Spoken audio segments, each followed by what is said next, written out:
Bienvenue à notre 6e journée de prière 2023. Hier, nous avons vu que Jésus priait au petit matin, mais nous lisons dans la Bible que parfois, il passait aussi la nuit en prière. Jésus était Dieu et pourtant il était celui qui passait le plus de temps en prière. Jacob, qui était un être humain comme nous, a aussi passé une nuit dans la prière. Il y a tant de miracles qui sont à notre portée et pourtant, nous ne nous battons pas suffisamment pour les obtenir. La Bible entière nous parle d'un Dieu qui nous aime, qui veut nous sauver. Nous croyons que Jésus va revenir et qu'il y a un ciel qui se prépare pour nous, où ses enfants vont vivre éternellement. Mais avant de fouler les pavés d'or et des pierres précieuses dans le royaume de Dieu, il faut savoir qu'il est surtout saint. Nous avons donc ici-bas plus de sanctification pour nous préparer au ciel. C'est le cœur du message de ce soir. Apprendre à vivre dans l'esprit de prière et communion avec lui. Prions comme Jésus a prié pour vivre comme il a vécu. Je te souhaite un bon visionnage, une bonne soirée et on se retrouve à la fin pour les annonces finales.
Bonjour chers amis, nous sommes déjà au 6e jour et le titre du message d'aujourd'hui est « Le combattant de la prière ». Passons au texte biblique, Luc 6, 12, qui dit ceci.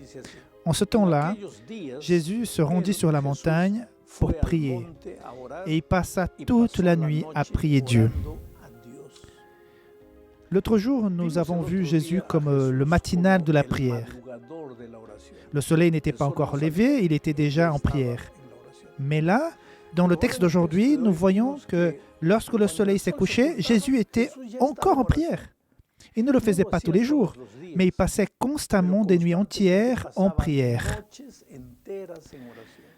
Je répète encore ce que j'ai dit l'autre jour. Si quelqu'un n'avait pas besoin de prière, c'est bien Jésus, car il n'a jamais cessé d'être Dieu.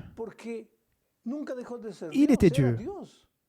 Mais il a prié pour nous donner l'exemple d'une vie de communion avec Dieu, pour nous enseigner la manière de vivre une vie victorieuse avec le Christ. Oh mes amis, parfois nous luttons, nous faisons des promesses, nous nous efforçons, puis nous échouons, nous retombons dans le même problème, et arrive un moment où nous avons même honte de parler à Jésus. Beaucoup se disent, pourquoi? À quoi bon promettre encore?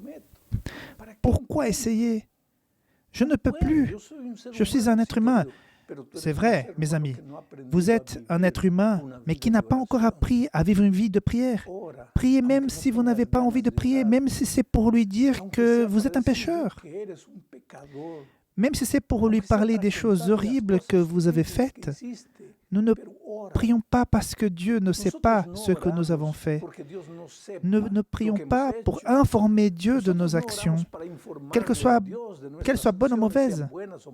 Il sait tout, il voit tout. Alors pourquoi prions-nous? Pour maintenir une communion, pour maintenir la relation avec le Christ.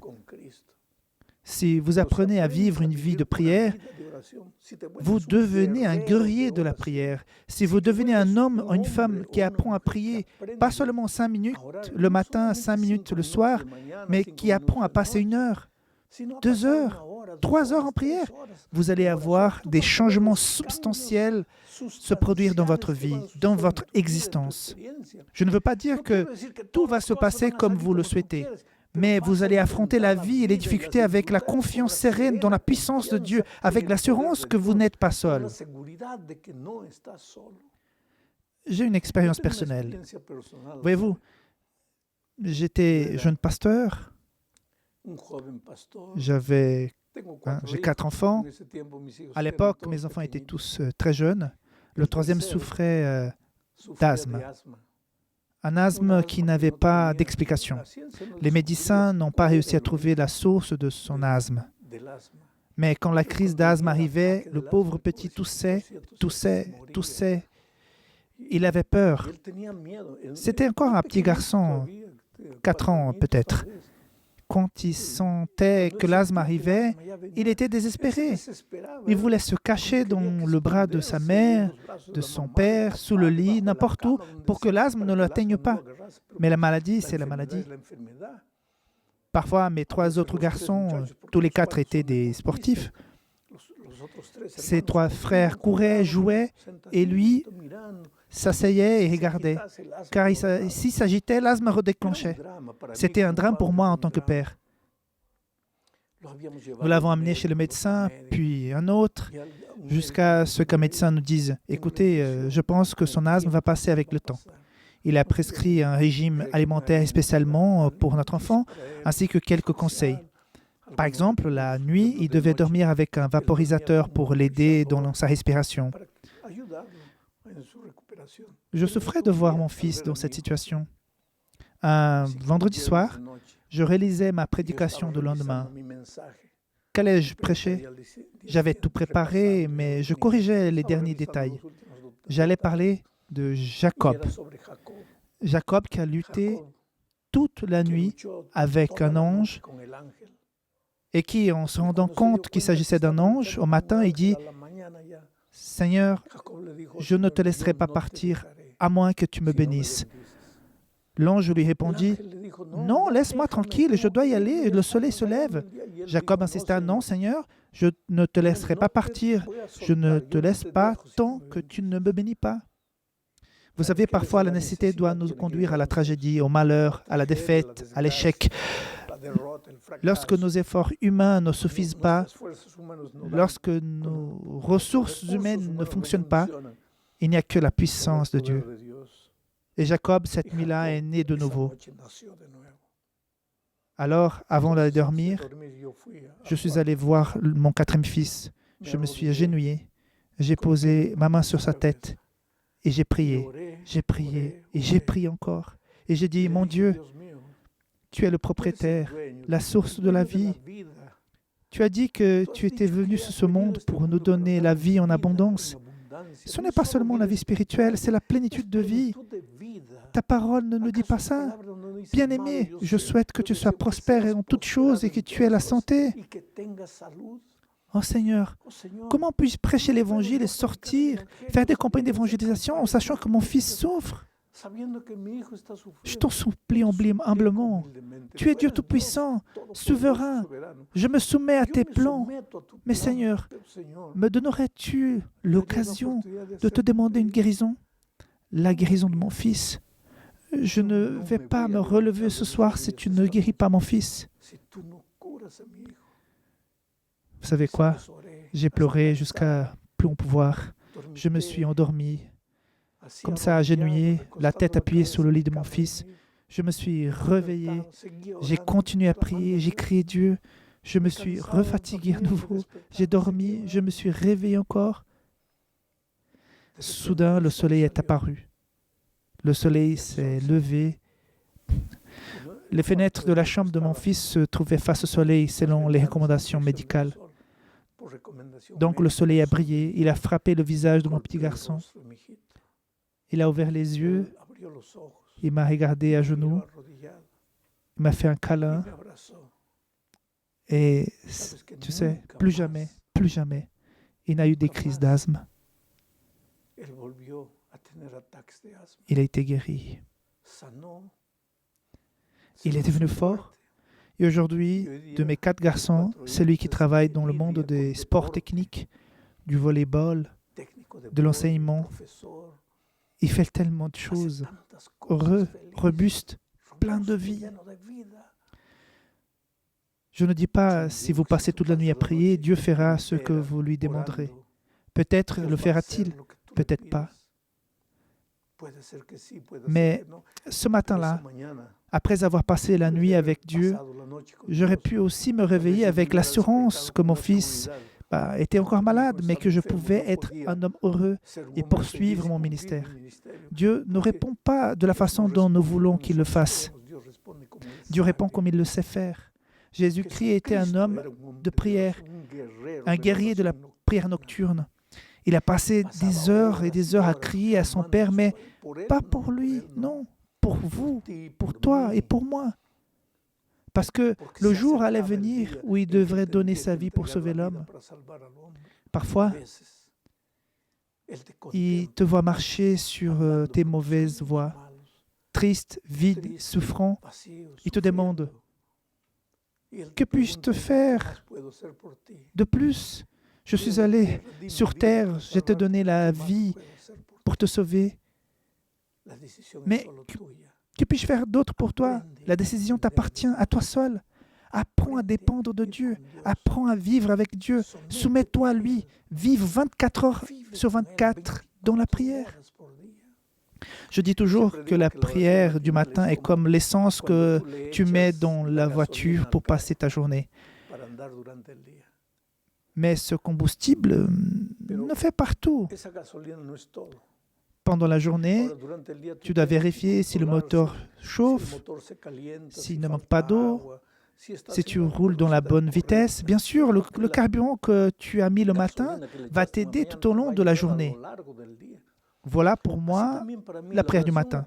C'est comme faire le plein du réservoir spirituel de votre vie.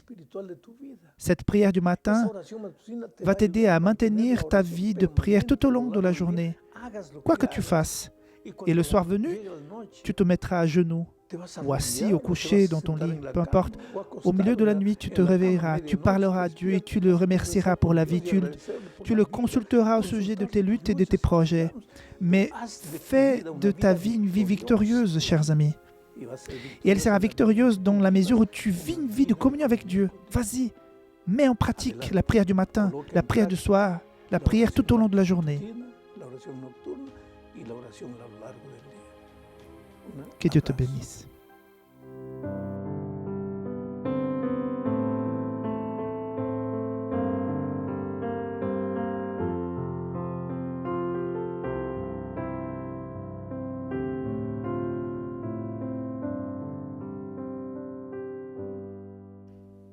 Je laisse à tes pieds mes fardeaux.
Nous arrivons au terme de notre 6e rencontre de prière.